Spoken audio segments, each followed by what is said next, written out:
the does. HVAC And the does. cameras don't work with the generator we're finding. What cameras? These. Oh, Well, then you gotta be in person tonight. Is there anybody that's gonna? Adrian was gonna Zoom. We should Well- have power to everything. So I'm not sure why that. It is 6 o'clock. While we're waiting to try to figure out how to fix the almighty's problem, well, let's work on our own. We'll go ahead and get started. I'm just gonna make sure That's a, Alicia can hear us and then we'll. oh, she's online. Just no picture. Okay, perfect. That's right. We all have faces for radio. I wonder if. I just wanted to test the audio from remote. Can you guys hear the audio through Zoom? Yes, ma'am.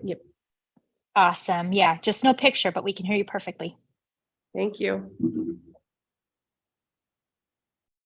I wonder if I will show, I bet I can share my screen though.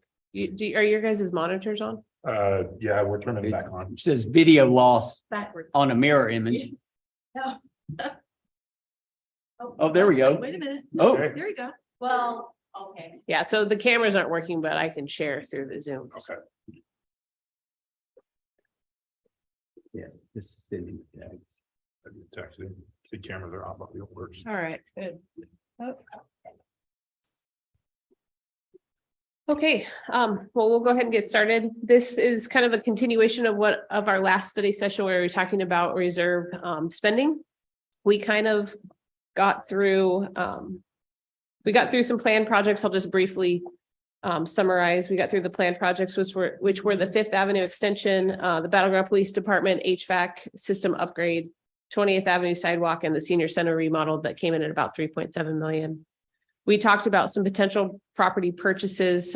We've kind of gone back and forth about talking about a potential purchase of the YMCA property, the property near the Battleground Police Department, looking for parking spaces downtown, and then continuing to look at the gym property for wetland banking. So we kind of already went through all that. We went through maintenance and upgrade projects. Out of the discussion last time, it kind of came to light that a few of these things, such as street signal upgrades, were kind of high on the priority list to get those completed. Maybe streetlight replacements, and then start really looking at parks, equipment replacement and so forth. So kind of focusing on things that the public would benefit from and see outwardly. So that's kind of the message that we kind of took away from the last study session. Just wanted to make sure that's accurate with you guys. Then we kind of went into the park and the Remy funding. We have about $2.3 million in there now. We just signed off on the 3 park master plans that came in at 504,000. So we're kicking that off now.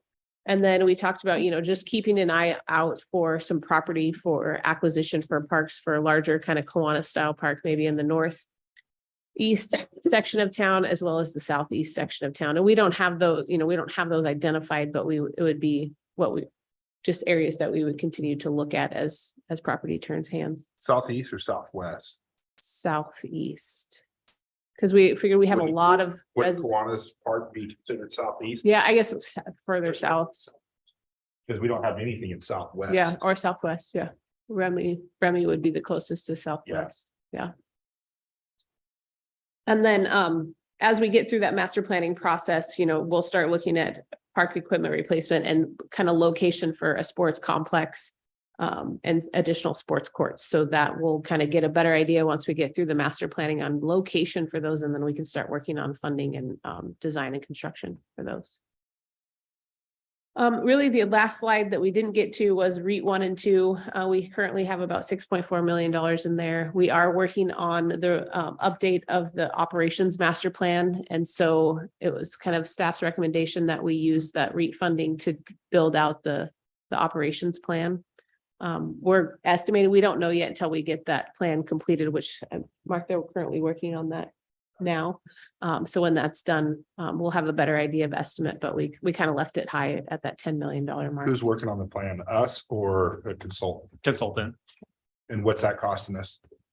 The So the first phase is 50,000, which is the update of the plan, and then depending on how the plan gets phased out, the architectural piece will be up in the air until we get to that. And what? Couple years ago, right, we approved some new buildings down there, is that correct, for putting? Yeah, so we built, I think that was 2020 where we started construction. So we've got the 5-bay garage that houses the 2 vac trucks, the sweeper, and the 2 dump trucks. And what did that cost us to build a 5-bay garage? That was 450, I believe, 450 to 500. Holy cow. And that was with a prefab building, like a kit building. 500 grand for that? What? Why? I mean, is it because government just pays 3 times more than they should, or? Part of it's prevailing wage. Part of it is we had to move a big electrical system. So there was the main power that runs through ops was like literally right through the middle of the site. So we relocated that to the traveled way. So that was about, I think that was about 50 of it, 50,000. There was the site improvements and the various other things. So only part of that was the actual building, but kind of all of it combined kind of led to that cost. Because that's the only concern for me is, I mean, I look at a $10 million price tag, that's a lot of money. Yeah. And you know, I've been looking at some facilities that we're doing, and you know, we're looking at one right now that's roughly a 10,000 square foot shop.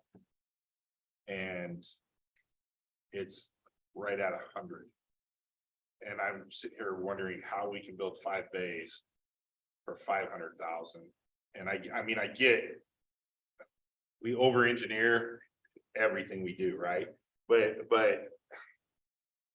how come we as the city can't say, we want that same shop, put it on our property? Why can't, you know, even paying prevailing wage, I understand because the prevailing wage isn't to us, and like I said before, a lot of these agencies are already paying a prevailing wage rate for their employees anyways, so I'm just not sure how we spend so much. I mean, it's not just that. I mean, I could talk about bathrooms, I could talk about flex use buildings, I could talk about a lot of things that we paid a lot of money for.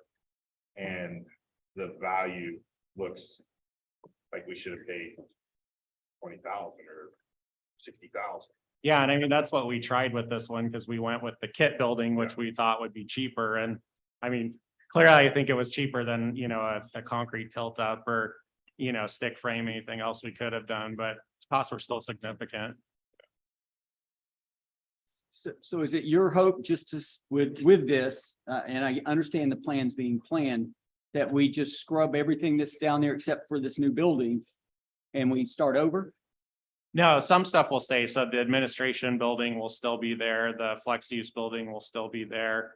The kind of old garages and those sorts, that's what will start to go, and it will be piecemeal. So depending on where sort of the first phase is sited, we'll continue to use what we can use until it gets replaced. So it won't be in my mind, an instantaneous, like everything's going to be upgraded. It will be a phased approach that makes logical sense.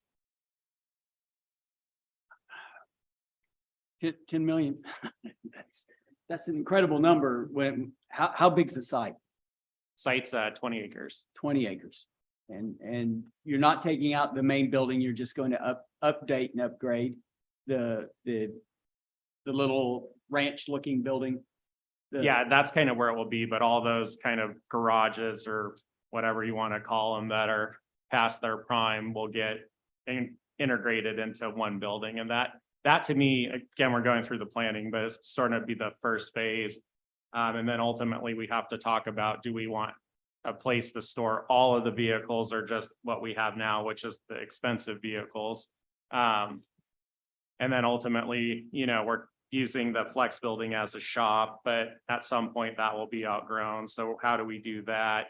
What do we do with the work crew, which is now down at Remy? You know, long term, that's probably not the best place for that. Does that get moved off? So those sorts of things. And that's kind of what we're trying to get situated with the planning piece of it. So none of the pickups are in a undercover. No, there's a couple like the service truck and stuff, but most of them are not undercover. All the equipment is. Can you, at least for me, can you do me a favor? And get a hold of Kevin Tapany? And he may not tell you because they're a private company. But can you get a ballpark figure what it costs them to build their new office and that entire RV facility? Because there's 30 plus bays in that RV facility. And their new office is probably a little overkill for us. But I would like to see, you know, what that's going for in the private sector versus what that's going for in the public sector, because I mean, if you took what they have there, we have the acreage, we have all the property already. But if you took what they have there, I would bet you anything that they're well under the 10 million for everything that they have there. And I mean, that would be massive compared to what we have right now. But Yeah. Just kind of, we were out at the lineman school today and their building costs 15 for what they did out there. Not that that's totally similar, but just for frame of reference. Yeah. But it was kind of surprising because it's bare bones, like it's just a shell on the inside, a good portion of it. So I was surprised it was that much. That's not including property acquisition? Or He is it- or is it- specifically He said the building, yeah. Yeah. Wow. Oh, well. Cross that bridge when we get to it. All right, so this, this presentation was kind of meant to be a discussion just to make sure that we are on the same page. We want to make sure you guys are aware of everything that we see coming down the pipeline that we need to have funding for, plus what we can do additionally. So we're open to ideas and discussion. This won't be set in stone. It'll be kind of a moving target. We're kind of looking for consensus just to know that we are headed in the right direction. And I think with the feedback that we got out of the last study session, kind of focusing our efforts this year and next in more outward facing projects for the public in the parks realm, street lighting, signalization and so forth. So if you guys are good with that, I think we'll just keep moving forward as we see things that pop up. We'll bring them forward one by one and we can kind of tackle them that way. So I will turn it over to you guys if you have any other questions or concerns or want to talk about any other We specifics. still have some time. If you'll just flip back to your first. And then the other thing that we wanted to try to tackle today too is we have the bids in for the city hall carpet and paint. So we thought if we had a little bit of extra time, we could talk about that before we get to the regular meeting too. Did you want this slide? Yes, ma'am. Okay. Mr. Ferrier, if you'll, we do notice there's quite a bit going on the west side of the building here. How far along are we on the charging stations? Being close, the project, I think, is close to completion in terms of installation. Yeah, he believes Wednesday, I think the electrical contractor will be done with his work. And then we still need to set up our account through ChargePoint. And once that's done, we'll be live.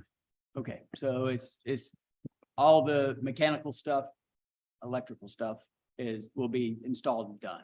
Yeah, done this week. And then we're just waiting on the finance folks to cut a deal. Are you our deal cutter? We actually have to come to you, so we have to set the rate and then come to you so we get some fee schedule, so then we can apply it. So at the next meeting, you'll have something in front of you for the rate. On for June approval. 5th. Yes.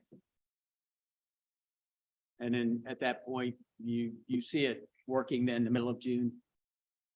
That's the hope, yes. Once. If you're looking for a specific date, I can't give you a specific Yeah, date. no, but- I know you, just the middle of June sometime, depending on what we say on the 5th of June and then. And then set it up with ChargePoint, yeah, and go live. An advertisement done on that? Are you gonna advertise it? That's the goal, yes, is to advertise so people understand there's 2 charging stations here at City Hall. There's 4, isn't there? Well, it'd be two dual ports, so. Yeah. Four spaces. 4 ports. But actually it's only 2 dual port stations, yes. We'll hope for the best. Last meeting, Mr. Bowman, you found, talking about police vehicles. Did you do anything else or I did not. when Chief, he showed some that were not plug-in hybrid, but were hybrid vehicles. And so, I mean, the plug-in, I mean, we have them now, but neither here nor there. I don't think a plug-in hybrid would work for you. Well, it would, because you would just get, like I do, about 38 miles of electricity for 90 cents. But what kind of, are you just looking for a plain Explorer, police package Explorer, not a hybrid? Not necessarily a hybrid. There's typically they're different. I don't know that a lot of people are sold anyway. I don't know if a lot of people hybrids like that. They are used like that. And a little bit of our performance recommendation and our maintenance recommendation. So we buy it for the home.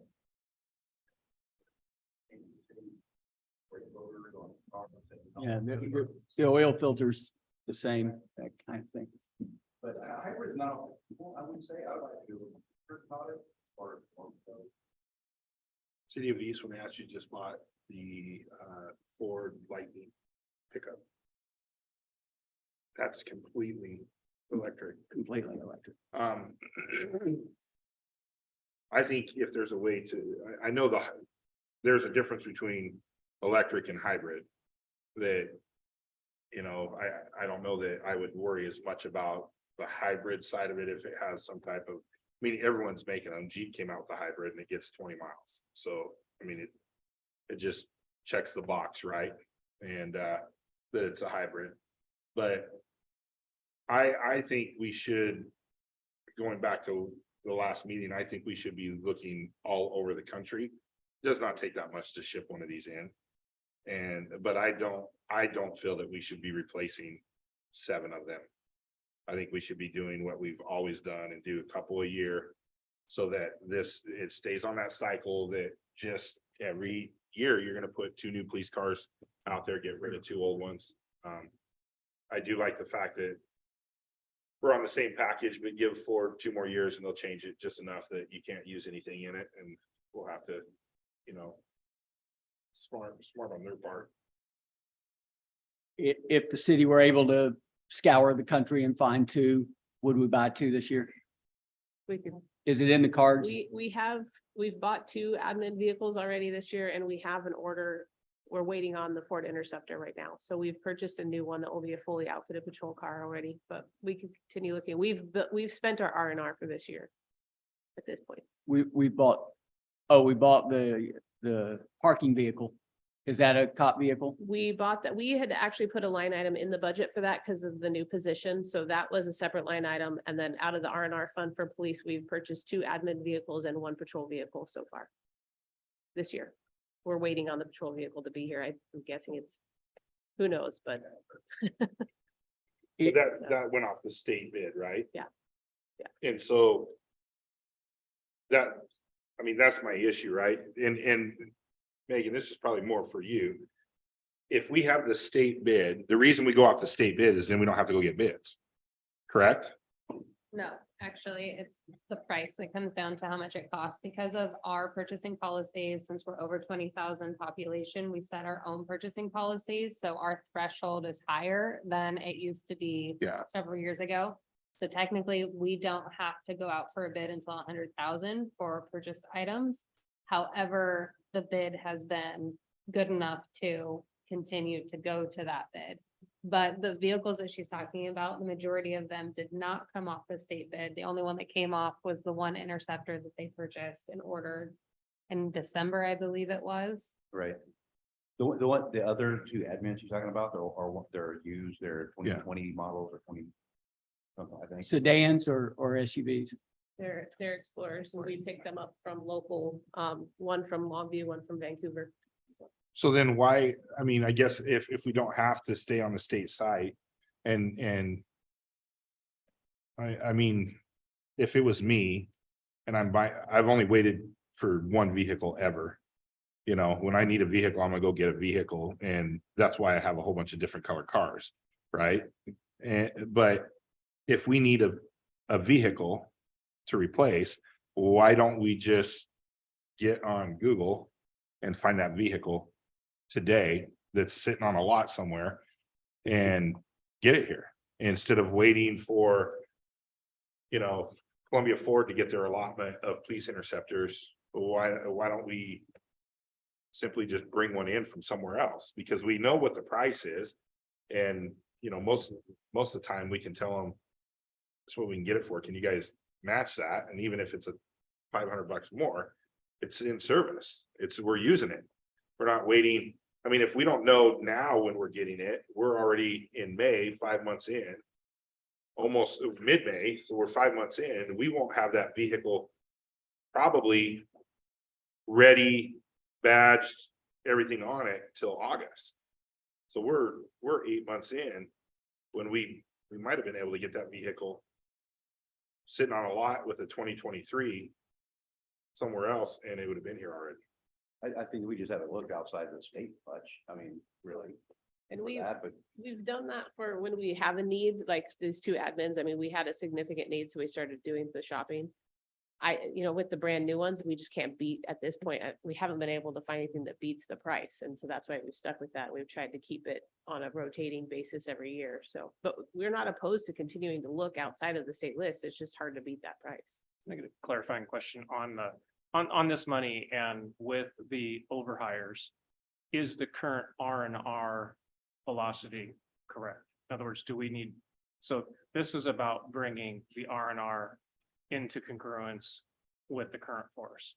But I would agree with Councilmember Bowman that I don't want to throw the rat in a snake and have 7 cars go through the budget and have this 7-year, and I know this is future, and I know you said it would be spread over a couple of years. I think would be beneficial, at least to me. How many vehicles are you saying per year? And what would that cost look like per year? So I think that's some of the problem I know myself I'm having is differentiating where all this falls.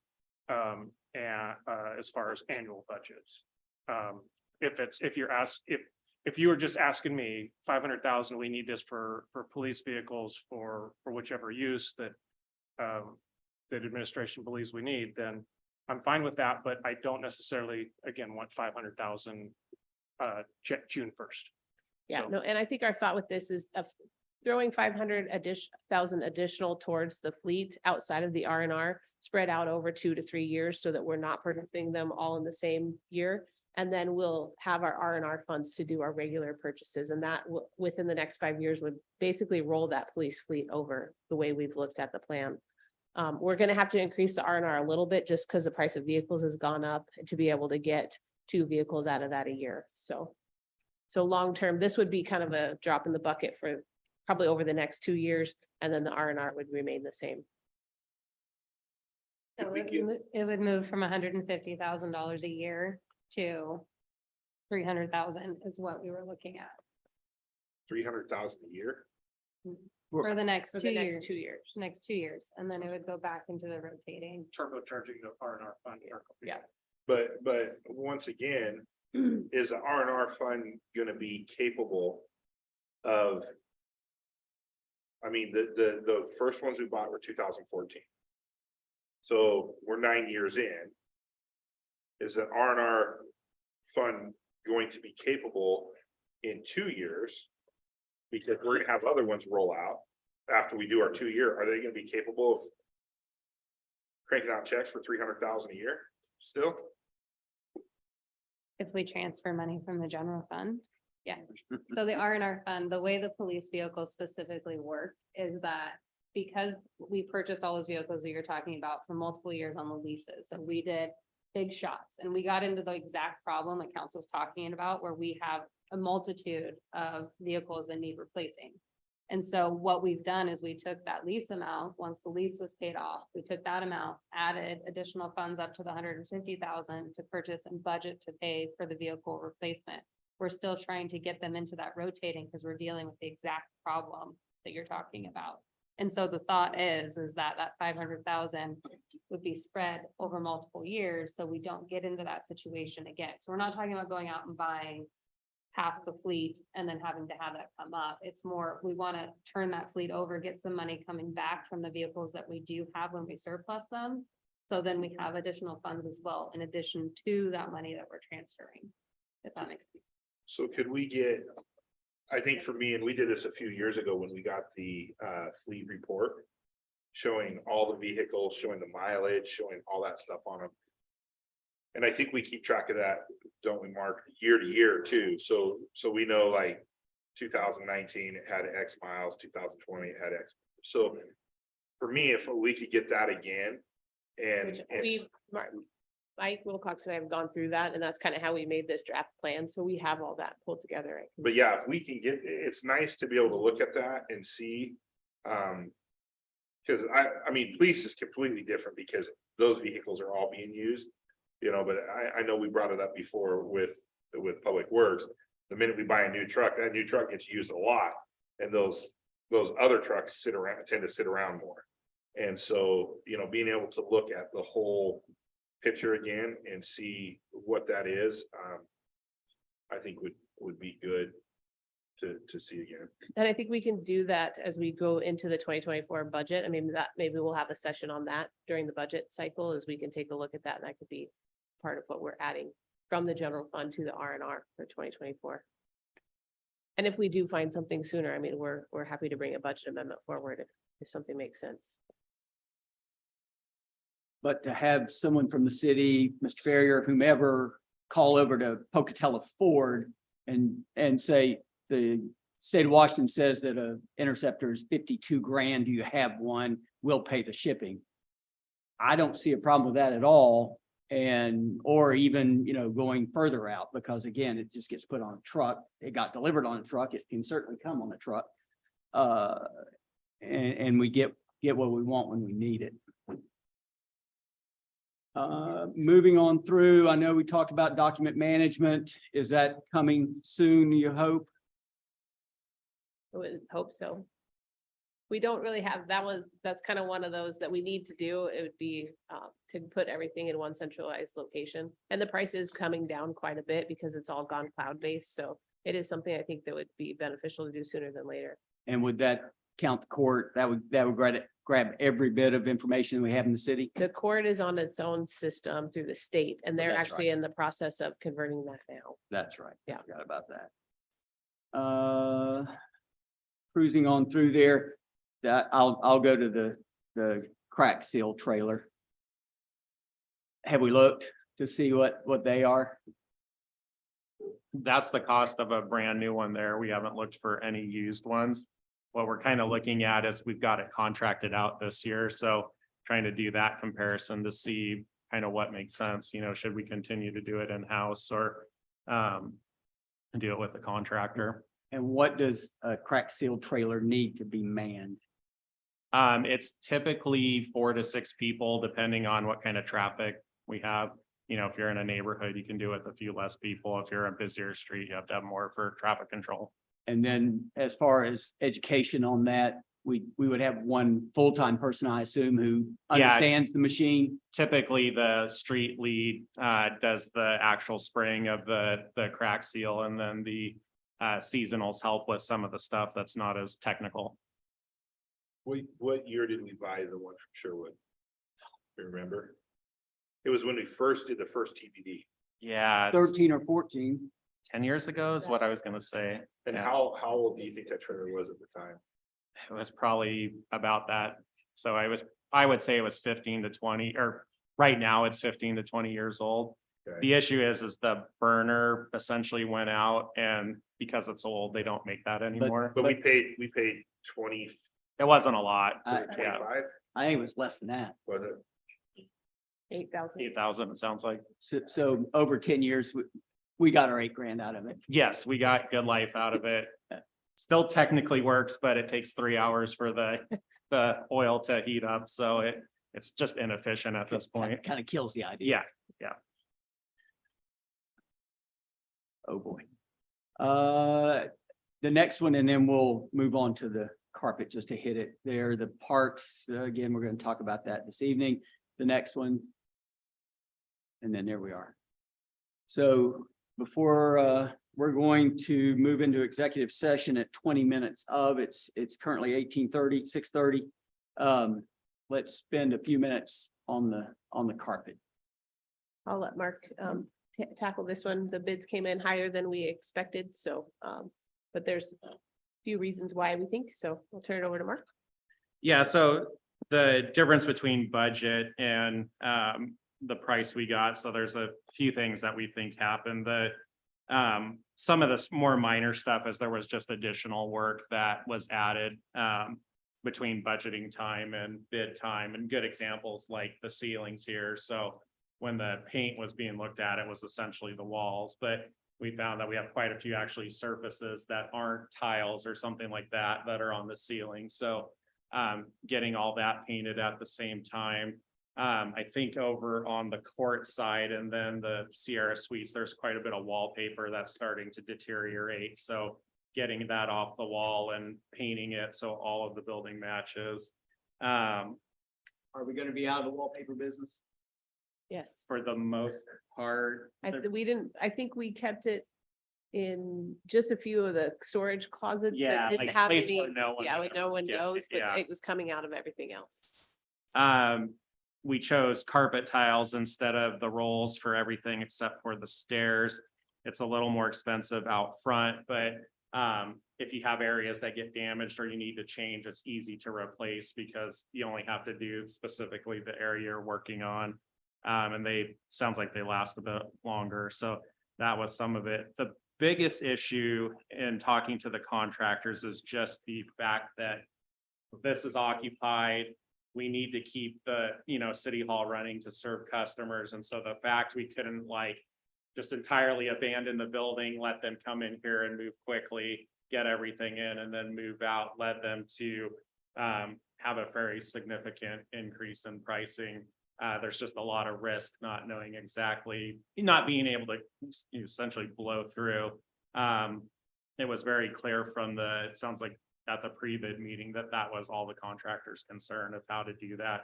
We tried to get some specs in there about how we would sort of make that work, but to keep this building open, it's impossible just to let them kind of blow in here and do what they want. So we had to control that to a degree, and I think that led to a lot of risk on their part.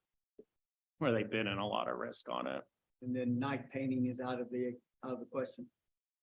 I mean, I think we have in there that there's flexible hours to do that, but it's kind of the same thing. They still have to get all the stuff moved out. So it's kind of the same issue. Is there any benefit from fitting interior painting in the winter? I had that thought in my head. I think you'll get fairly consistent prices throughout the year. Without looking at the companies that bid, I'm not 100% sure because I don't know if we had a lot of exterior painters or people who do both that bid the price. What I noticed, there was a lot of more, it was really the carpet companies that sort of took the lead and they're going to be subbing out the painting part. So it's a little hard to tell just because they weren't the head bidder. It was the carpeting company that was the general. And so we don't find out who even the painter is until Those two. they do that part of it. Could we separate that out? You could technically separate the bids. The thought is that we're already going to be disrupting everything to do one thing. Why not do it all at the same time? So we're not creating the chaos twice. Well, I kind of understand where Councilman LaToya is coming from because I mean, I don't care if it's carpet or it's paint. We're right in the middle of the high season of, doesn't matter if it's indoor or outdoor. Construction right now they're booming and they're wanting to go. And I think personally that we could do it more in the winter time and maybe even shut down and put people in other places. You know, over like a Christmas break or something like that, when everyone else is leaving, going somewhere else, and we just shut it down. And say, you know. Mark, your whole crew is gonna go work over at ops or whatever. We've got the community center, we've got the. You know, senior center, and just shut it down and let it go. And yeah, telecommute, whatever we gotta do for a week and see if what that lowers for prices. You know, I just think that everybody's busy right now, and you're gonna get. They'll throw bids at you because. You know, every once in a while, you're gonna get. Yeah. one, right?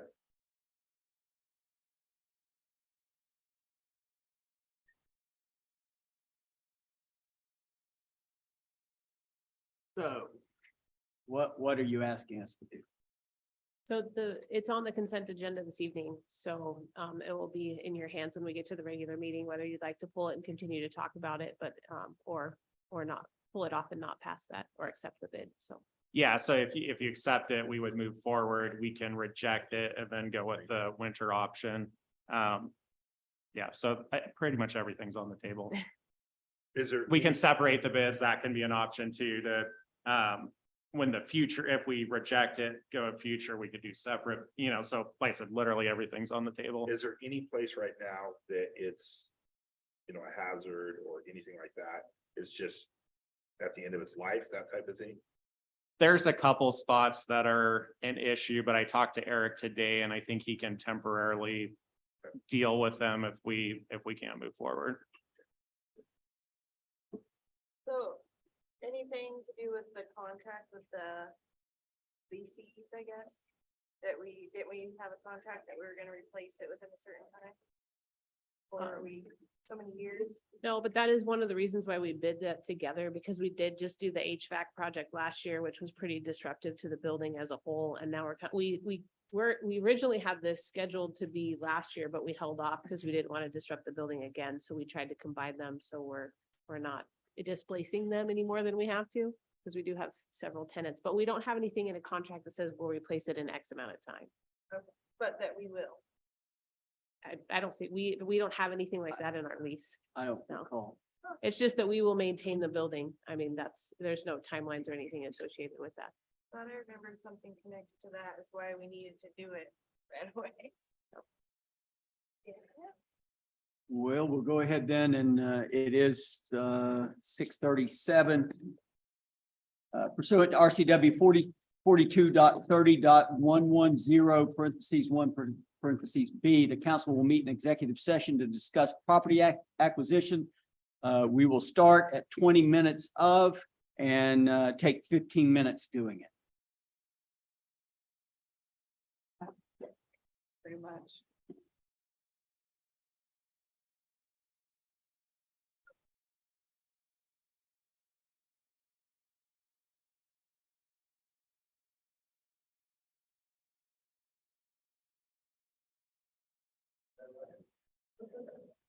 Well, really taking that pen and so already putting the public meeting.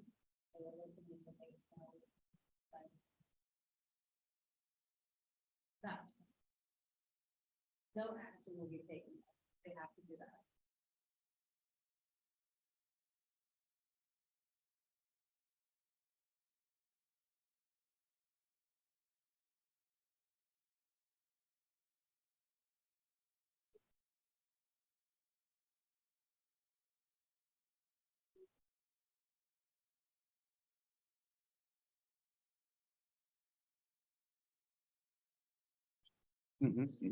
Yes, sir. Yeah.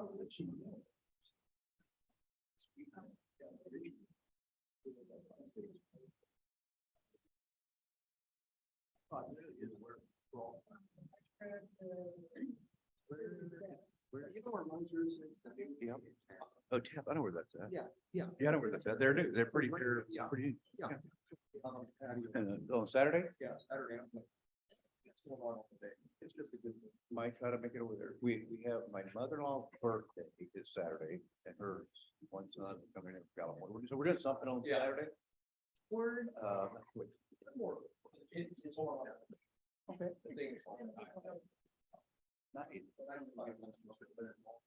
How many years are this here? Cool, thanks, yeah, thanks for letting me know.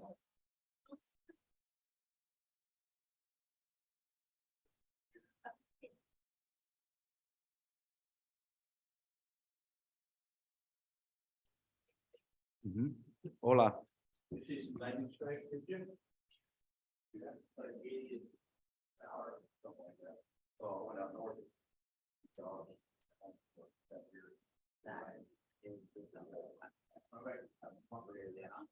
I know.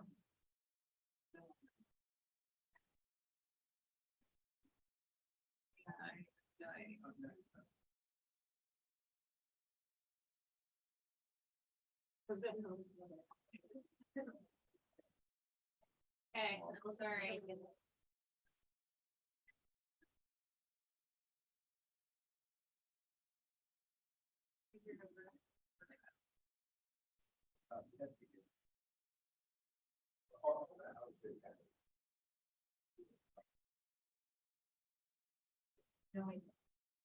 Well, that's on this. So I'm wondering if this is, but I mean, I hope it will. So I don't know. It's crazy.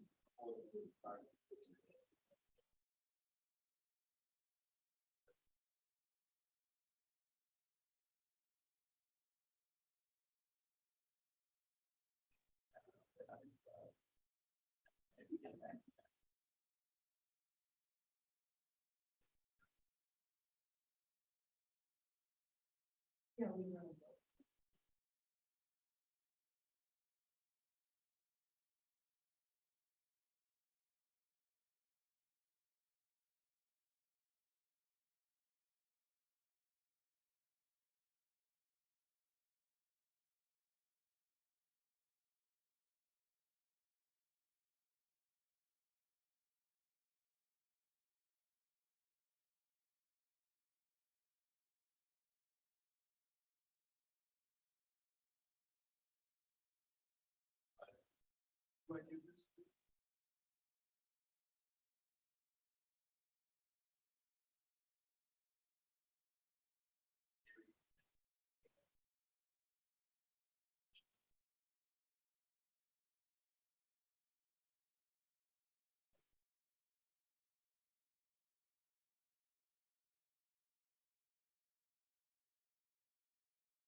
Perfect, okay. Then I'm not.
152nd.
Is it a memory care specific or is it a?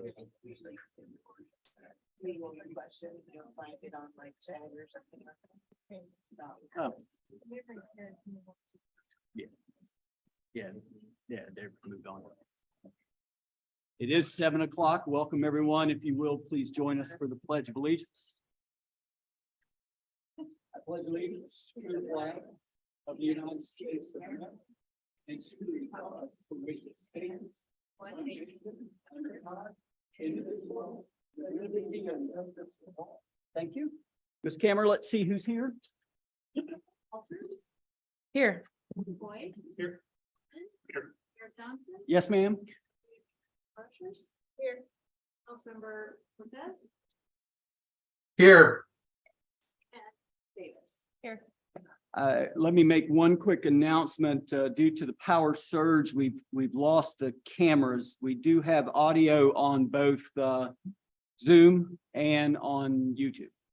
So there will be no video until our next meeting. Are there any additions or removals from the agenda? Thank you, sir. Second. Thank you, madam. All in favor? Aye. Any opposed? Hearing none. Councilmember reports. Anyone? I have something. Yes, ma'am. Trisha and I attended the mosquito control district meeting on the last Tuesday evening. And so essentially, we discussed the employee handbook at great length. And kind of did a handoff with Trisha for her new role. So How many employees do they have? You recall, I have no idea. but they have it's- a serious employee. They, handbook? most of their employees are seasonal. They have just a couple that are full-time, maybe 4 full-time. Oh, boy. Welcome aboard. Oh, I will say that they're having some trouble with the Ridgefield, the wildlife refuge. They won't let them go in and treat for the mosquitoes. And apparently last year there was a pretty terrible mosquito issue in Ridgefield and Washougal, the refuge out there.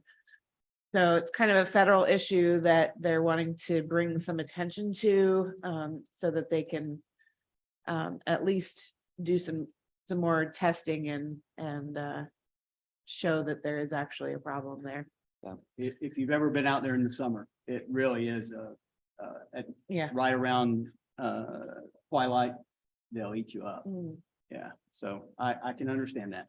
We don't have a refuge just in case people don't like mosquitoes. Yeah. They can move here. Well, you can find refuge You can here. Find You refuge can here. find refuge here. Anyone else? Seeing none, let me take just a moment. Some weeks ago, I think 2 or 3 weeks ago, I was asked by the Vancouver Chamber of Commerce to show up on a Saturday morning for the National Civic Bee and the Southwest Washington version of that. And I found it incredibly I liked it. I had a good time. And there were 20 young folks there. I believe they're 8th graders. 5 of them came from Battleground. This is from Olympia to Stevenson. We had a great showing. We had 20 different 500-word essays written by these kids on various subjects. And then there was I believe it was a 25-word quiz for them, offered at the same time to the audience. There, of course, the kids couldn't see, but there were scoreboards for the audience. Our civics as adults is lacking. Let's just say that thankfully the 8th graders did a whole lot better than those in the audience. Our civics are lacking. So I have asked them to come this evening. If you would come up, let's meet down here if you would. And talk to everyone. Hey, Lorelei. On my left here. You know, I have my phone for a reason. It has a civics quiz. And so since we have a few moments, we're not going to ask them, we're just going to, for everyone, and in your head, you can score yourself. And this is from 1954. Anyone on here? Maybe. Well, just get the highlights, so just do yourself, what we did. What documents serve as the plans of the U.S. government? It is the Declaration of Independence and the Constitution. Who was President of the United States in '54? Eisenhower or Truman? If the President dies, who is speaking? The Vice President, Speaker of the House. This amendment guarantees freedom of religious speech, President Kennedy. This amendment was. So, probably the hardest one on there for everyone is who was President before. The answer is Eisenhower. Eisenhower was two terms there. It's of course the Vice President.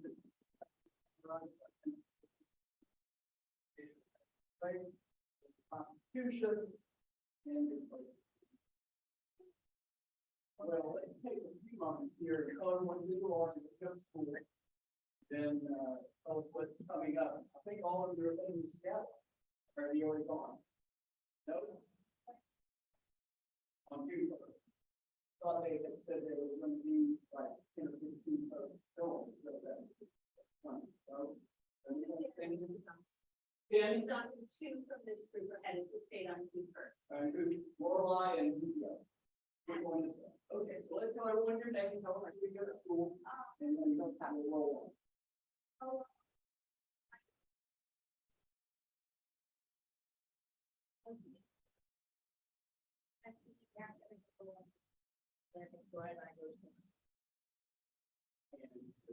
Right here, the graduate.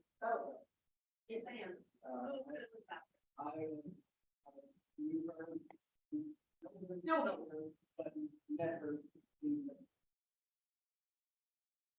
So let me say this, done a wonderful job in Seattle, and then the reason I went to do that was as you get older, you start, my parents did it, your parents probably have done it, but grandparents, I know probably have done it. Have thought and looked at the next generation and said to themselves, oh my God, what is funny? But they're not the same. Well, after that Saturday, as I walked out the door there,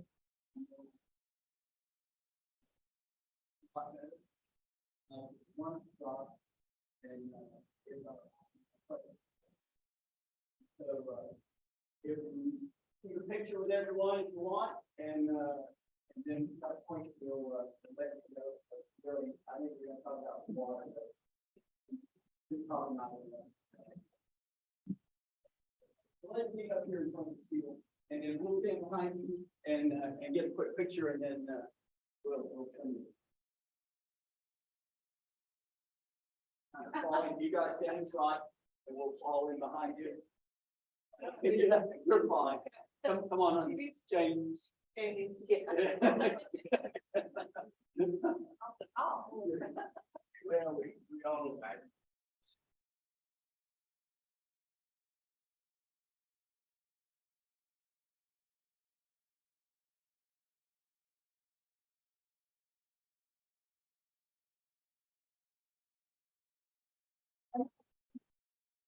we wish you best of luck in the academy. I'm sure the teacher will let you know how everything is. Yes, I will. Thanks. Ms. Erdman, it's your turn, I believe. Thank you, Mayor Johnson. I'm going to turn it over to Chief Fort for introduction and oath of office.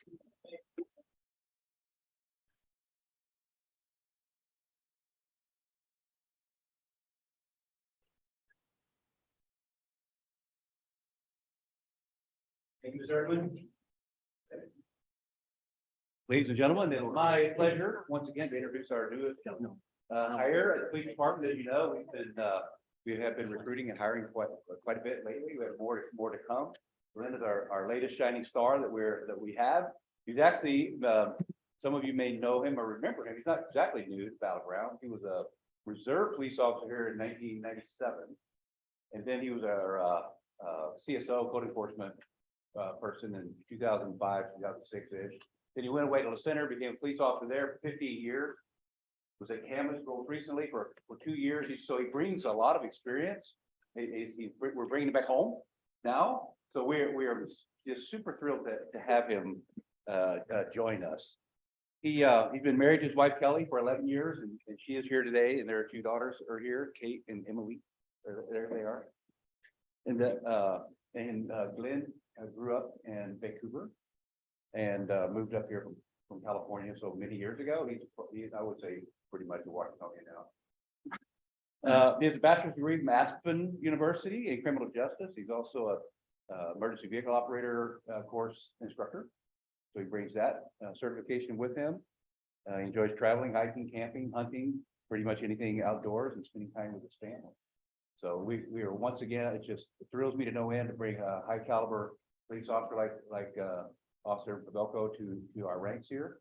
And we'll give him a chance to say a couple of things, and then we'll move forward with the oath of office. So you have Just honored to be back. Go full circle. Our career. In my career. Here, so excited to be back. We're very fun. It's a pleasure to have you, sir, and we wish you the best of luck. And we're going to clear out of the way so there can be some pictures without us in the background.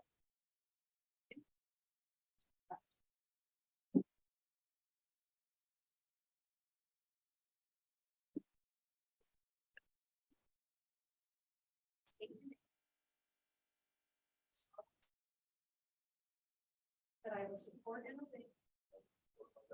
And defend the Constitution.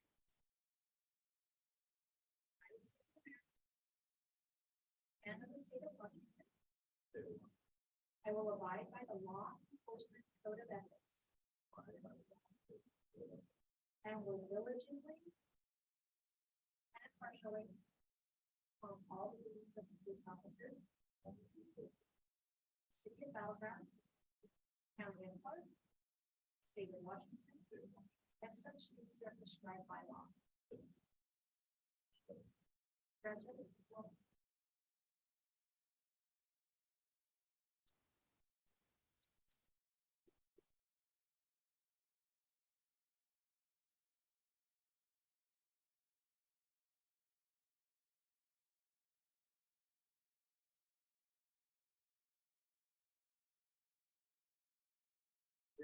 You certainly can't have pictures without cute children.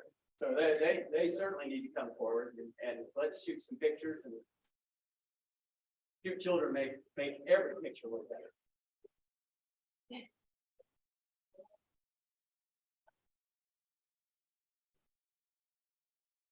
Did you want someone to shoot with your phone? Give them a tutorial. There you go. It ain't a flip phone.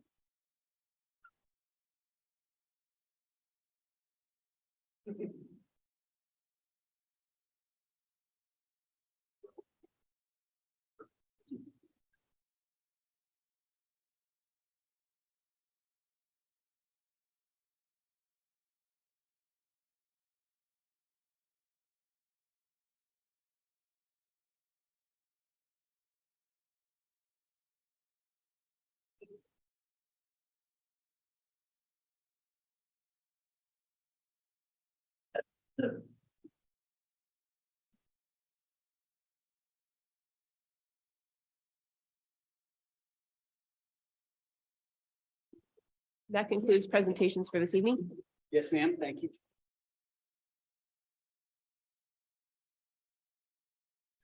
Citizens communications. Individuals are limited to 3 minutes to provide comment. Council may not be able to respond to individual comments and may refer you to a staff member to assist. So we'll start with Mr. Sanchez, sir, please. Since we know you, please come right up. Yes, it's me again. And again, it's about the 20th Street sidewalk. I'd like to know if we could get an update on that. Number one. Number two, is there any way we can be notified about the updates and the procedures? Is there a website, a person we can call, or do we just attend the meetings to get that information? Number two, I want to talk about the traffic light there on 20th and 4th Street. I brought it up last time and nobody made a motion or anything. I was informed that due to liability issues, you cannot do that. So how do we go about getting a traffic light like they have on Main Street, where you press a button and the orange lights come on? And these denizens here of Magnolia Square Senior Apartments can cross. And then later on, when the sidewalk is complete, the people on the west side of 20th can come across safely and use that sidewalk. And then number three, again, I was wondering about police officers. In the meantime, because it may be a long process, how are we going to get these people across the street, as was suggested, so that they could use the buses? So if you could answer those three, I would muchly appreciate it. Well, I'll start with breaking our rule for a moment. What you're asking for is a pedestrian crossing Thank you. signal. Thank Yeah, you. when you say traffic light, stop, we think stoplight. So Okay, you're no, I'm not asking for asking for a stop. pedestrian crossing Yes, light. yes. Yes. Thank you. And that, of course, is coming, well, would that be, that's not in the tip, is that this evening's, that's not considered that? Now, if the location is correct of 4th Street, that's actually outside of the project limits that we're working on. Southwest 6. 6th is within the project limit, so it'd be addressed by the design project. Okay. To answer your first question then, since I answered your second question first, your first question is that that's currently being planned as we speak. Spent the money a month ago, roughly. And those people should be back to us by the end of the year. With, Yeah, so the first step's the environmental work, and so that's just about to kick off. and then your third question is, I would suggest, rather than crossing the street, going to the west side of the street, is to head down south and catch the bus. And it will take you through town and then over to Walmart. That way you don't have to cross the street. No, by Magnolia. So there's a stop just So So, these about people 100 go feet. all the way through town, come back. So to get to that stop. Yeah. No, there is down towards Southwest Sixth. Yes. There on the east side of the street near Southwest Sixth is a stop. Okay. And so that way you would cross, it would add probably 5 or 10 minutes, but it would take you through town, drop you off at Scotton. And then on the way back home would drop you off roughly a couple of hundred yards or more down the street Right. from Magnolia Square. Okay, You can sign up for the agenda center too. On the city website. Yes, and she's correct. You can, if you look at our website, the Agenda Center, it's called. You can sign up with an email address there. And every 2 weeks, we will send you an email of the agenda of what's coming. That way you can, you'll know if that's coming this way. okay, It'll have all our projects, actually. okay. Yes, Great. ma'am. So one more thing, the gal that connected with you guys, for travel training, she'd come out and show them how to do the bus like Philip suggested. Okay, that didn't happen the last time. Well, yeah, they said that they weren't interested. Well, what happened is she couldn't get inside the facility because it's locked. Okay, And so she took stuff over to Michelle yeah, and, yeah. and then I got it over to them. But yeah, Yeah, I mean, you because I went by the facility too and couldn't get in. right. okay. Well, Right. she's happy to come out anytime. Okay, Just if call you travel let trade. Michelle know the number and everything, we will try and arrange something with, Awesome. okay? Yeah, we're doing our best to square this away. Okay, very good. Thank you very much. You're more than welcome, sir. Always a pleasure. And there's a folder right here. Yeah, but the chief just leaves his weapon around in a folder. Weapon's pretty secure, but Ms. Cromwell, looks like we're riding with you on that as well, please. Yeah. Pleasure to have you. What's that? It's a pleasure to have you. Thank you. It's a pleasure to be here. Yes, hello. I live in an apartment building on Southwest 20th Avenue here in Battleground. It's a very busy avenue, traffic wise, with cars and pedestrians. Going south on 20th, the sidewalk ends at one point. As of now, people have to walk in the street. This presents safety concerns for pedestrians and drivers. That's why I support a continued sidewalk to be put in up to Scotton Way. It would benefit everyone. And we're working on it. Okay. Pleasure to have you. Ms. Malone, please. Pleasure to have you as well.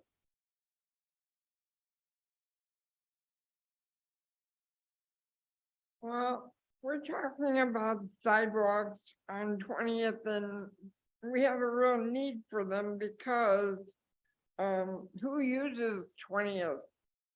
Vancouver Clinic, Creekside Memory Care, Magnolia, fire trucks, the ambulance, the buses, people just taking a short little walk. Sometimes they have to go in the street. So we need the sidewalks on 20th so that we can be safe. The cars driving will be safe. So we have a real need for them. So, but what we have now, we have a sidewalk that starts, stops, go across the street, you might have another piece of sidewalk, or maybe you don't have any. So we have a real need for it. Yes, ma'am. Thank you. Yes, ma'am. It's a pleasure to have you. Anyone else? Seeing nothing, we'll move on to the consent agenda. I would ask council that item E and item G be removed for later discussion. Is there a motion for A, B, C, D, F? So moved. Up. Just one question real quick before.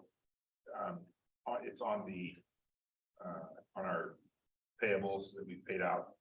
I saw one to Dan's tractor and it says 2 UTVs. Did we buy 2 UTVs now? We only bought one. Yeah, there was. It said 2 7,500 apiece. Oh, it came out of both streets and drainage, so half of it's streets, half drainage, so it was just the one. Okay. But it came out 2 funds. Thank you. Okay, so there is a motion for A, B, C, D, and F. Is there a second? Thank you, sir. I do just want to make one comment Oh, before I go on. sorry, didn't see it.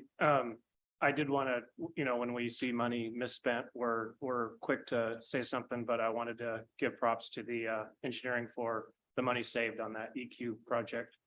The redesign of that, I believe the savings was about 2 million, if I did that right.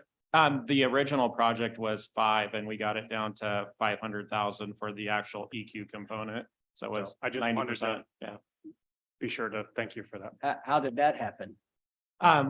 We have the aeration basin in the back, so we're able to use existing infrastructure.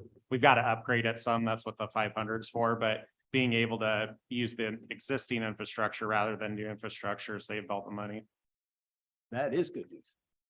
Okey doke. So there is a motion and there is a second. All in favor? Aye. Any opposed? Hearing none. We'll move items E and G to after the 6-year transportation improvement plan, which is next. Ms. Erdman? Mark? I'm gonna turn it over to Mr. Herseg. Give me 1 second, I'll share my PowerPoint.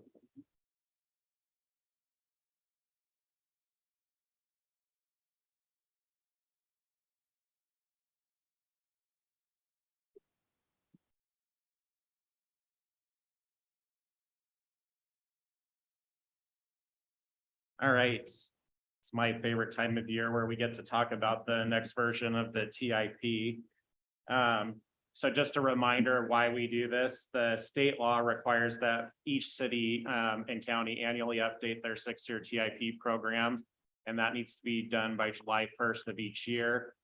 Second reason we do this, it's required for both state and federal grants. So any of the projects that are on here are eligible for grants based on the program, and then we can always add at any time if something pops up. Always do this reminder to the layout of the TIP. There's no specific order that the projects have to be in per the state. The city's preference has always been that funded projects appear first and then non-funded projects appear after. Changes from last year, 15th and Main got removed as it will be out to bid and hopefully completed towards the end of the year, early next year before the next TIP is due.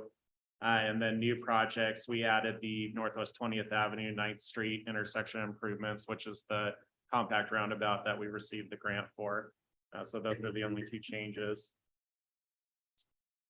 Next steps for this is we'll have the public hearing at the next city council meeting, and then the motion can be had the same night. So happy to answer any questions if there are any, and got a map just in case anyone's interested.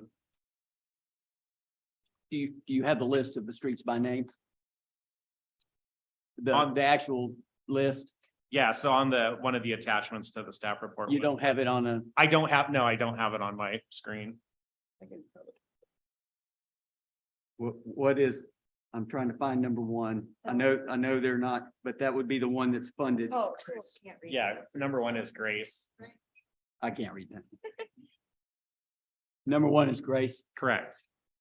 Have we every dime for Grace?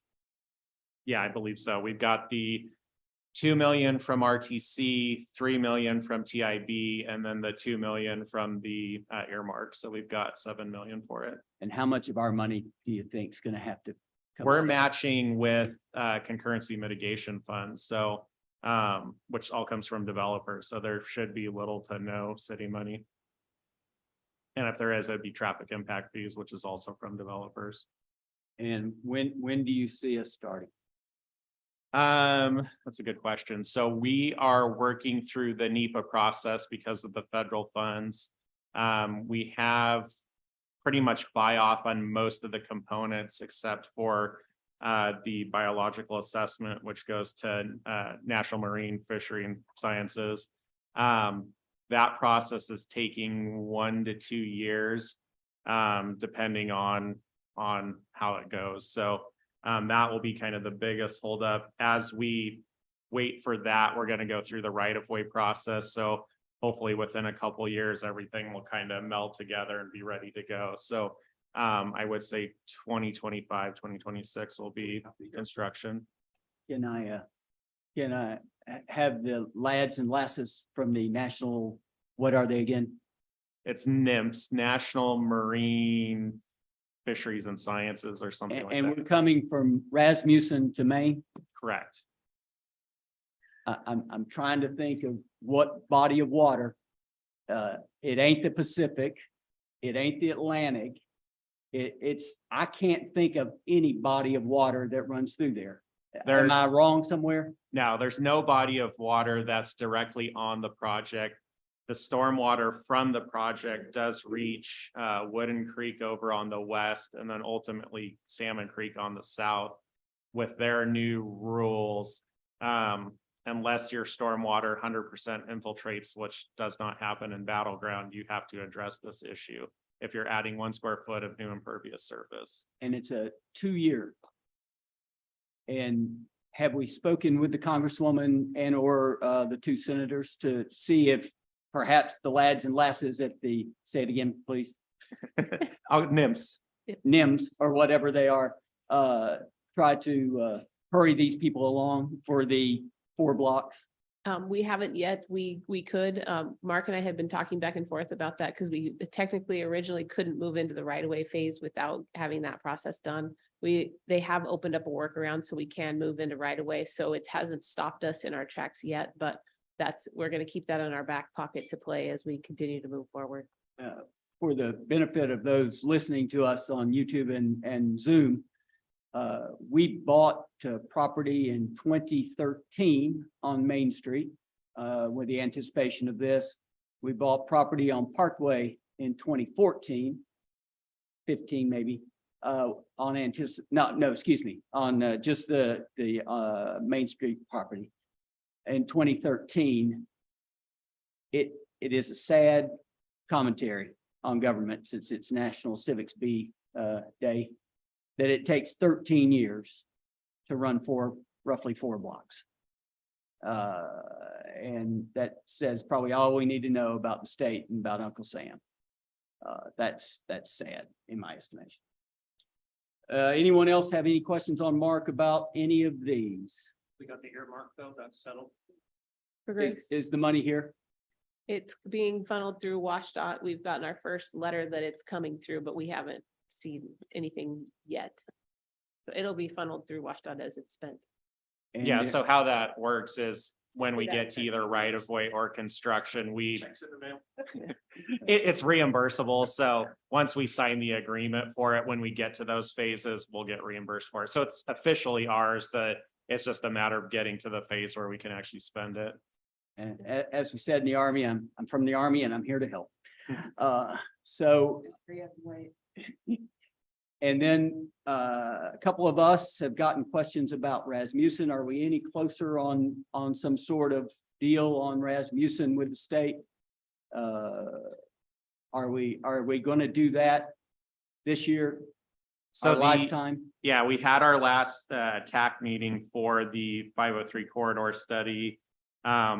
Kind of the initial findings was that they supported Rasmussen, the connection out to 503. We're waiting on the draft report just to confirm that the language makes sense to us, but everything looks positive from what we've heard so far. And- They're supposed to be done with it by the end of June. And so in July, when we get it and read it, what happens then? Then we can go back to apply for essentially official access break for a signal at the location. And you know the next question. What day will we be driving across that intersection? Not what day, what year will we be driving across that intersection? As a signalized intersection? As a intersection. I don't care if Barney Rubble's out there and Fred are out there guiding traffic.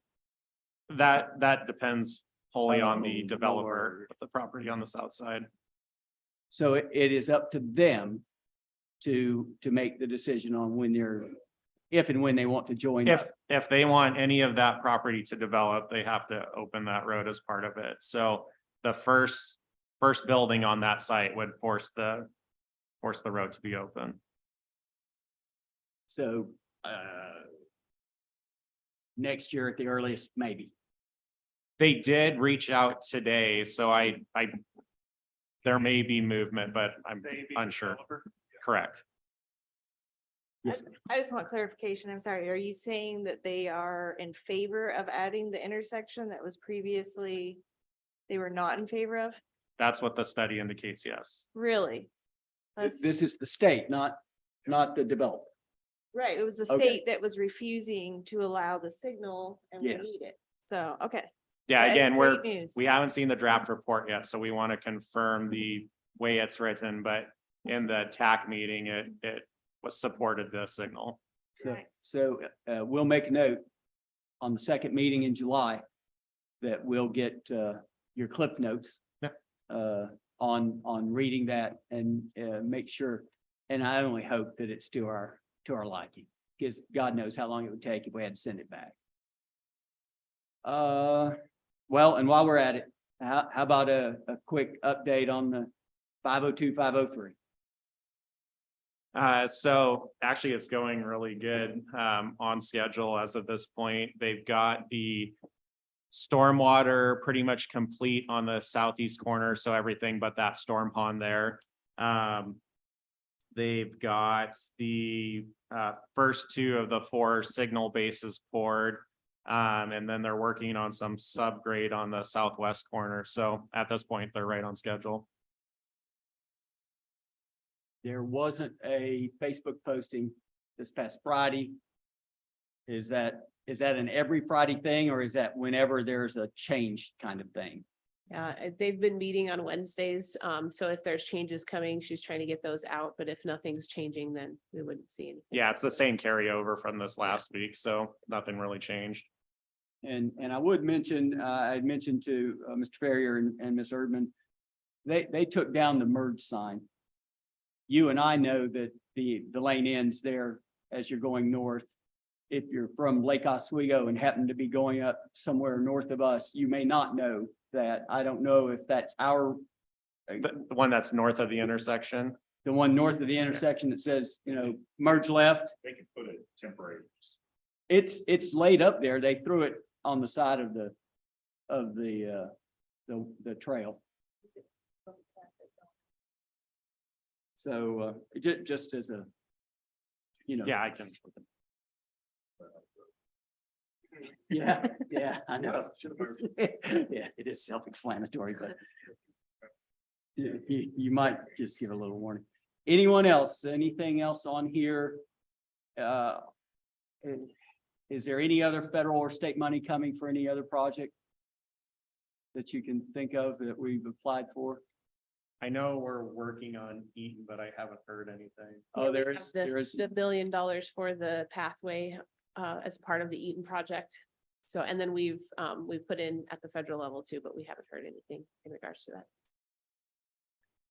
Any other questions Oh, I'm sorry, what's the pathway?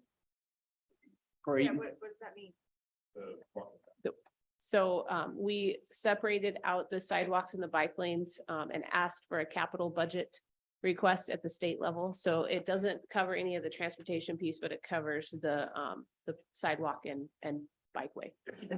Or I was Yeah. thinking of like the pathway that we just No. installed, so this is separate, it's sidewalks and bike. Yeah, this is Eaton.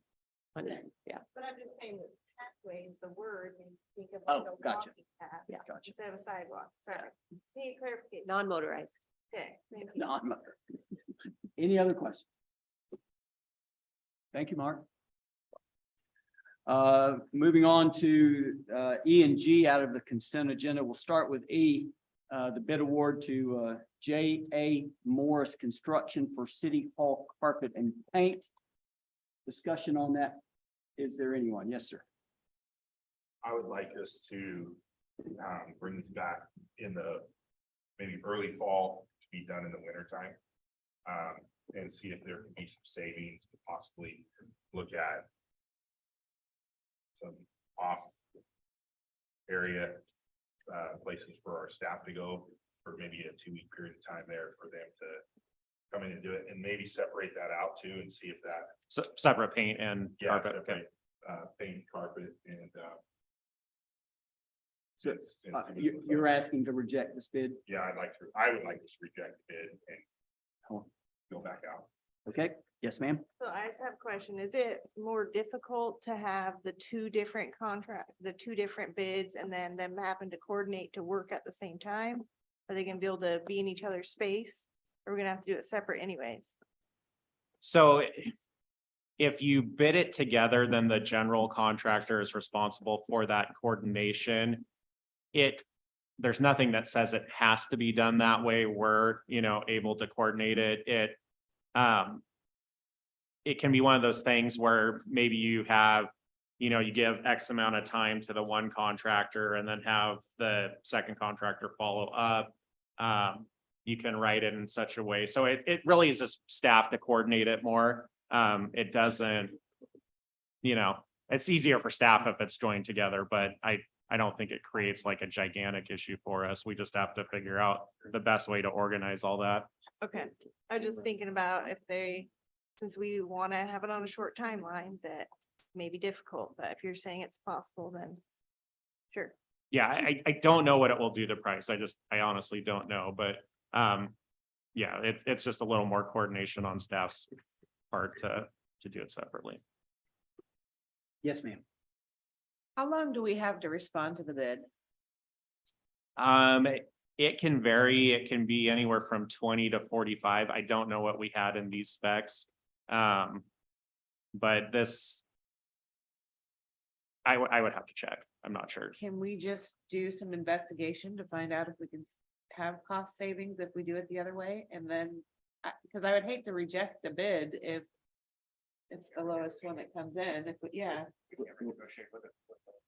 No, I'm not saying that to renegotiate. What I'm saying is before we reject it, find out if we can get something else in its place. But you're asking for a bid when you have a bid. You would, I assume that's the only way the city would work. That you have a bid currently out for this work. Well, you can get an estimate. It doesn't have to be an actual bid, right? That's what we did, was did. an estimate, it was half price of what the bid was, right? Correct. We had an engineering estimate of what it would be. Yeah, the hard, like I said, we checked with many people, so the estimate we had made sense. It really came from that sort of the issue with it being how many people and how much furniture and all of that kind of stuff. That was where all the costs came from. So I don't know that you're gonna see much difference other than kind of Shane's theory of if, you know, typically in your busy season, you see higher prices just because everyone's busy. If there's a downtime, especially like with the painting piece where you can get, you know, some people who are working outside at this time of year, you might be able to bring that piece of it down. The carpet's harder one because I think that's kind of generally a year round thing, but definitely probably the painting is one that will come down if people are less busy and there's more people to go after it. And that's kind of a pro to the separating it, is you can get, you know, sort of your best price for carpet and your best price for painting, because you know, if you have one who's sort of the lead, they're just picking the sub that either they work with or, you know, so you don't always get the best price on both. So that would be a pro to having separate contracts. You also get, as a contractor, if I'm subbing out to someone, I'm still gonna make 20% off. Correct. You mark it up. Yeah, because I brought them into the. Yeah. Yeah. Is there a way for us to also, if we were to vacate the building for 2 weeks, let's say, is there a way for us to do some of the demolition, as far as getting carpet out, that kind of stuff, with our own people, or hire some temporaries, or do something like that to have some cost savings there too?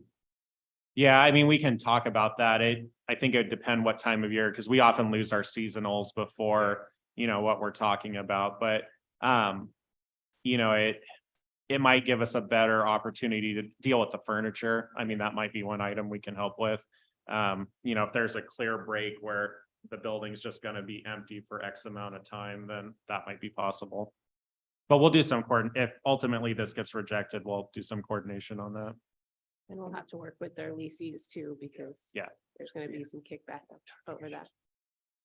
I'm sorry, Erin, I didn't hear what you just said. We'll have to work with our leases as well. So I don't know what that may look like, maybe, you know, leaving some rents or something during that time. So we'll have to see what that looks like. I'll go back and look at the leases. Mr. Bowman has put forward that we reject the bid currently from J.A. Morris Construction for the City Hall carpet and paint. Is there any further discussion on that? If so, we'll ask everyone if they agree or disagree. I don't think you need it. We don't need it. Yeah, is there a second on Need a that? second. Well, Yeah. how did you make that motion again? Did you make a motion to reject? Shouldn't you be making, still should be making a positive motion, in my opinion. You should make a motion to approve it, then you deny it. If you wanted to deny the bid. you still vote on the bid. And you still vote yes or no. No, I hear you. I'm trying to figure out. Okay. You just make a motion to approve the bid and then you vote how you want to vote. Yeah. If you make it, you don't make a negative motion. Both of us are looking at each other thinking, what's he saying? You're saying, you're making a motion to not approve. I'm saying make the motion to approve. And then we. And then you vote no. Otherwise you're. Oh, making a negative okay. If we want to Sorry. reject it. Little dense today. Yeah, but I think You don't make a negative, you do generally don't make negative motions because they're confusing to the body. I think we need to reject it. Yeah, because there's two different things there. You're actually rejecting a bid and killing and sending it back out, not just not approving the money for the bid. I think we could have Mr. Ellis weigh in on that. Good Yes, point. I believe the proper motion would be a motion to reject the bid. Gotcha. Okay, so there is a motion on the floor to reject the bid as it is. Is there a second? I'll second. Yes, ma'am, thank you. Any further discussion? I don't hear any. All in favor? Aye. Nay. I was waiting to see if Mr. Cortez was gonna. Oh, well, and anyone opposed? Nay. Yes, so. Just her. We didn't hear it. I didn't hear anything from Mr. Cortez. He's muted. Councilmember Cortez, do you have a vote? No. Okay. 5 and 2. We're back there. And then item G was the professional service agreement, Americans with Disabilities Act, ADA transition plan for parks and facilities. Again, I talked with Ms. Erdman earlier this evening, trying to figure out just what we're getting. There's no one in the city that thinks that our parks are ADA compliant. It hurts me to spend another $175,000 on after we just spent $500,000 2 weeks ago. And then we had a parks plan last year of, how much did we spend on it? Do you recall, Ms. Lowry, parks plan? Couple $100,000? I think 100,000. So we're roughly 800 and some thousand into plans. And we still got what we got pretty much when I got here 18 years ago. And so, Ms. Erdman, if you give us just a quick kind of rundown of what these people are going to do for us and what the benefit of this is. I'll turn it over to Mark, Mr. Herceg. Oh, Mark, you've got the idea? I do. So essentially, this is an expansion of the ADA transition plan that we did for right of way. So if you remember that one, they went through and cataloged all of the ADA ramps, sidewalks, everything in the city. Essentially with this, they'll go and catalog all the parks and all of the city's facilities and provide lists and plan for taking care of all of the ADA issues. Similar to the right of way, this is a requirement of federal law to have this plan. So at this point, we're not compliant. Doing this will get us into compliance and it will give us a good list of all the improvements we have to make, the cost and sort of a phasing of putting that into place. Where's this money coming from?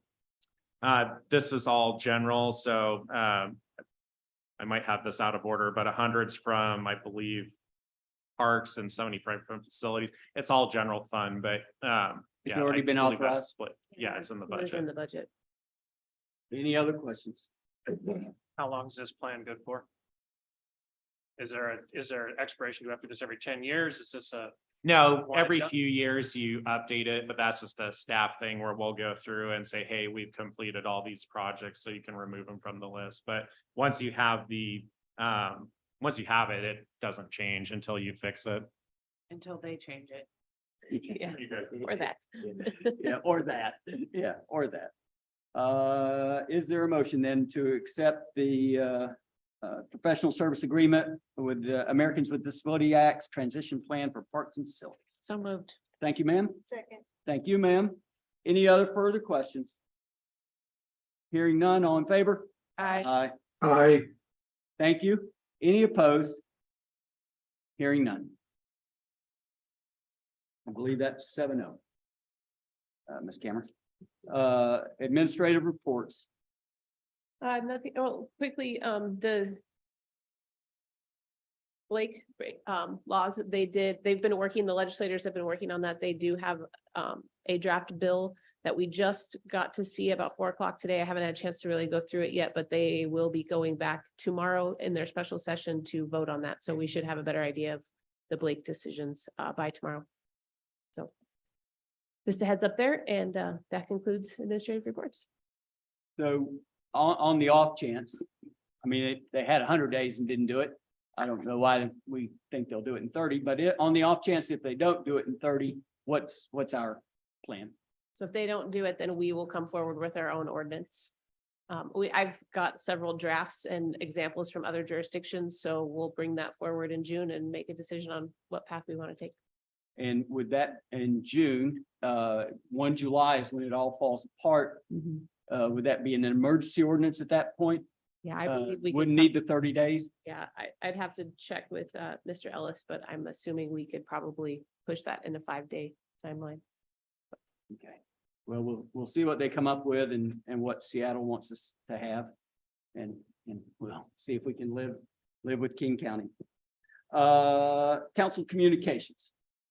I would like to take a moment or two here on a couple of things. The first thing is that this evening is our last evening with Ms. Walters. Ms. Walters, it is a sad occasion, but it is also a happy occasion for you. For there is nothing like owning your own place, picking out your own paint colors, and putting a nail in the wall where you want to, without having to worry about someone coming through at the end of your lease and going, hitting you for $100 here and $200 there. And so we are sad to see you go, but we are happy for the reason. It is a big deal. It's what builds generational wealth. And so it's a portion of what builds that. And so we are more than pleased to have had you for the last 3.5 years. And we wish you the best of luck.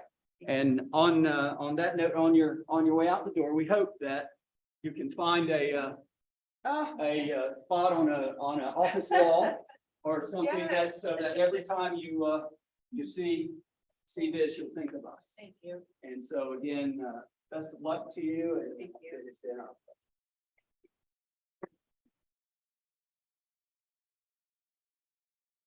What, I can get one of those. Just.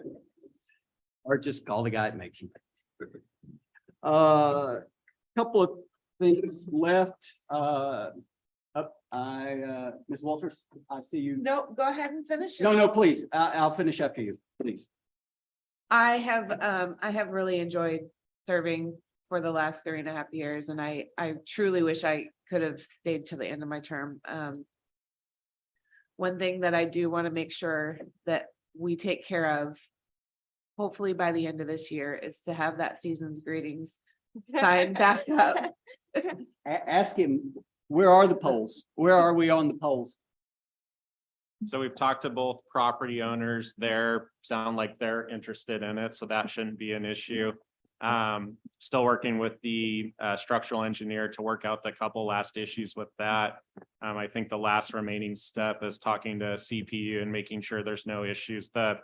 Over on gotta get my map. On the south side, the power poles are pretty close to where we want to put it. To me, looks like it's about the same distance they are now, so I don't think it will be an issue, but kind of working with CPU to make sure there's not a conflict there. So will it be up by Christmas? I'm not answering that question. I don't know. It's May 15th. We are We making haven't purchased the sign yet, progress. so- That's correct. So it's on you guys to carry the torch for that. Make one last motion. Yes, I would like to make a motion that we purchase the banner and get it going for this season. Well, we can use the last year's one, right?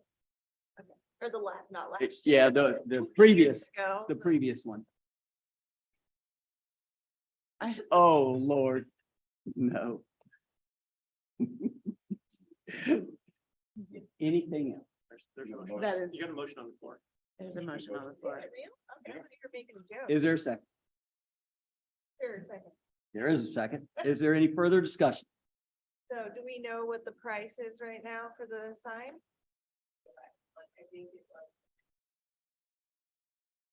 This time of year, wasn't it $4,500 or something?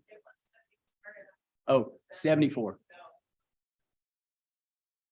Then 74? Maybe.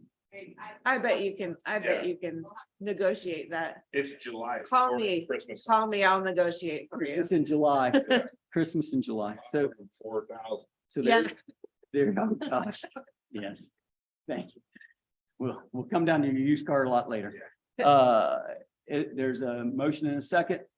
Any other discussion? Can we add into the motion that if it's a good price right now? What's the good price? I don't know. if it See, is. that's, but who makes that decision? Said last time. I say, yes, exactly. Or we lay that on Mr. Ferrier's shoulders. He's new.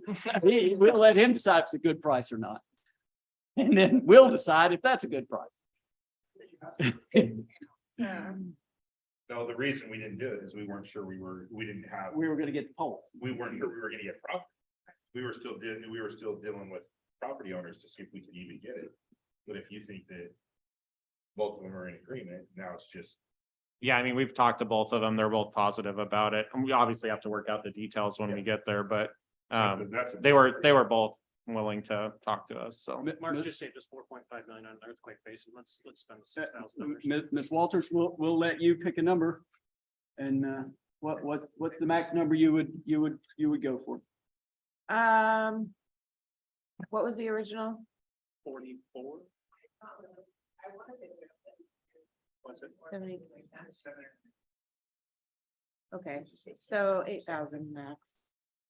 So the motion is that the sign for a max of $8,000. Yeah. And there's a second. You still good with that? Yes, well, they're saying there's a chance. So you're saying there's a chance. What do they- Any other discussion? All in favor? Aye. I think we lost him. Aye. Oh, I don't see you on there, but okay. And any opposed? Hearing none. After we make sure the polls, Obviously. well, no, not obvious. Sean will be holding up one side. Yeah. He's a real nice slapper. Anything else?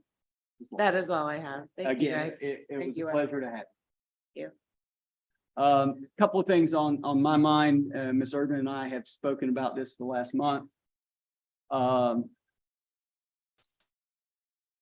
We're not Portland. We don't look like Portland. We will never look like, well, I can't say that. We have a hope that we never look like Portland, but Portland never looked like Portland 20 years ago. And the reason I believe Portland is on the way down is they drop standards. They don't apply standards to anyone. You will get a parking ticket there if you're a average person, even though there's everyone parked down beside you. But I believe they drop their standards. And by dropping their standards, they drop their standard of living. We have a standards problem today. There are RVs in our neighborhoods. There's one in my neighborhood, been there now going on 2.5, 3 weeks. There have been RVs in our neighborhoods with their awnings out. All they're missing is the campfire. There are untagged cars, ghost cars, I believe is the term they're called, all through our neighborhoods. I understand that the city is not interested in out-of-state cars. The RCW is interested in out-of-state cars, and I'm not sure why the city's not interested in out-of-state cars. But our neighborhoods are full of not only Oregon cars, California cars, there are North Carolina cars. There are all kinds of cars who aren't pulling their weight. We have citizens who it's May, so in April, they made their payments, their tax payments. October's coming, they'll make their tax payments. We have folks who are not pulling their weight. I know my good friend here does not like HOAs, but if you go through HOA neighborhoods, you do not see the stuff that we have in our neighborhoods. The boats. It took Miss Erdman and I almost 7 weeks to get a untagged boat off the street. Miss Erdman and I, 8 total complaints. It does not take 8 total complaints from the city manager, and a city council person shouldn't take that. There are still boats on the streets. Until we come up with a parking person, I'm asking the city to become our HOA. You are our HOA. You're the only thing we have. Our neighborhoods are just packed with cars on lots, RVs on front yards, just everything. And we've talked about for years making the place look good. Well, I don't want you to become Simon Legree and out there, beating on people or tying people to railroad tracks. But I certainly want the city to pick its game up, because at this point, it's beyond me. Portland was Portland. When I got here 30 years ago, Portland was cool. I wrote back or called back to all those folks on those East Coast cities that I lived in and said, hey, you should come out here. They really pick things up. They clean the place up. Now look at it, because they dropped their standards. So I'm asking city council over the next week or two, drive through these neighborhoods, go through the southwest part of town, go through the southeast part of town, come up to the northwest and look at what we have in our neighborhoods.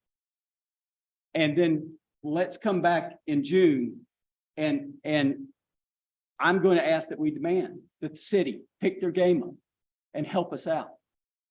Because boats, campers, RVs, our citizens don't deserve it. And we're the people that can make that change. Finishing up 2 things. Memorial Day is 29 May. Our annual remembrance will be at 11 o'clock on Monday at Kiwanis. I look forward to seeing everyone there. I have sent out to you what the schedule is. And I have heard back from some who are interested in participating. Also, I would ask the city that we call the church folks down on 15th. What's the name of the church? Landmark. And take down the yellow tape. Maybe we can take down the yellow tape. I think they think it's our property and they don't want to take down our yellow tape. We might as well take it down so they can use it for parking. So if we can have someone go by and take that up, or call the good reverend and tell them to take it down, that way they can use the parking. Anyone else? Yes, sir. So could we go into the mayor's point on our standards and stuff? Could we take a study session and Cruise the neighborhood, just take a drive through town and take the van. just go take a look and see and point out, some of the, because it's different for us to go through and some of us may see it, some of us may not. But it might be better if we do that in a study session and take whoever we need and go through and take a look at stuff. I see it all everywhere. We can do that. June 5th, I think we're going to go see we're going to go see the Lion School. We need to figure out the 20th. We might as well talk about that while it's just 8 o'clock. The 20th, you, Mr. Ferrier, these 2 gentlemen, and Mr. Cortez will be on your way to Spokane for the AWC. And so we can do this a couple of ways. We could call a meeting for the previous Thursday. I assume we could do that. If the 19th is a Monday, 18th, 17th, 16th, 15th, I would assume 15th of July. Is that a Thursday? June, excuse me. That is a Thursday. That way we could square what business needs to be squared, because we're going to take care of what he did this evening on the 5th. And then we'll just, does anyone have any problem with making a Thursday night meeting we could do that. We could do a 6 o'clock drive around in the van. And then back here at 7. Have you, for the 20th, was there a study session?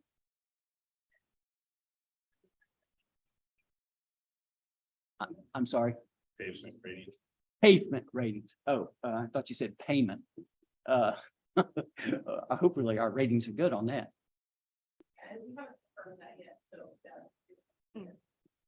Is the gentleman coming? Yeah, If that's you con- ultimately If you the- confirm with him, Yeah, that's would he ul- come? He'll either virtually or come, but yeah. Yeah, the he will same- make it one it's way or the Joel, other. Yeah, yeah. You'll make it one way. That probably is important. I know it is. So we should probably leave that there. And if he can't come, when will he let us know? It should be any day now. Well, if you'll contact him, if he can't come, then we'll, Ms. Erdman and I will make another plan. But if he can't come, that is important. And so Thursday, the 15th.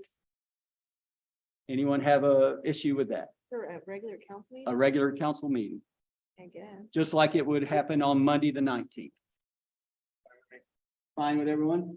Then we should move them all to Thursday after that, since we got in the habit of it. Yeah, it's gonna be weird. Once creates a habit. You sold us. We will So, move that to the 15th. so Thursday, June 15th, 6 o'clock. Is our next meeting is actually the 5th of June at 6 o'clock. 5:30 we start. We will be. At what the- time? At the Northwest Line School at 5:30. That gives us an hour to do the tour and then have time to get back here to start. So our are meeting.